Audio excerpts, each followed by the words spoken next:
Ayan, sasalubungin nga daw po ni Nanay Ansing at ang kanyang pamilya ang masaganang bagong taon. So, ayan, hello po sa ating lahat. Kumusta? Sana ay nasa mabuti po kayong kalagayan. So, totoo naman po, kita naman po natin kung ano po yung mga pinagdaanan ni Nanay Ansing, and especially ni Kuya Oliver. At masasabi mo po talaga, na blessing si Daddy Frankie sa buhay po nila.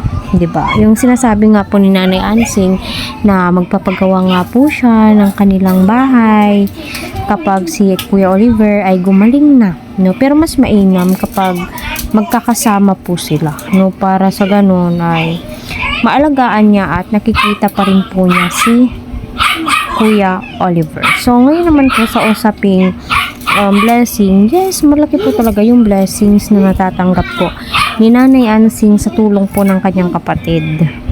Aminin man po natin o hindi, dahil nga po di naman po madamot si Daddy Frankie.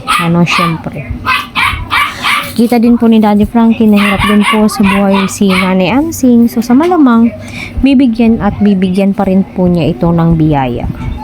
Diba? At masasabi mo at mapapasana all ka na lamang po talaga sa mga nasasakupan din po ni Daddy Frankie. Dahil nga po, kapag tinulungan po ang isang kamag-anak o isang kapamilya po ninyo, hindi lang po siya yung nabibiyayaan. Diba? Parang yung tulong po niya is mag-e-extend, mag-e-expand, yung ganong tipo.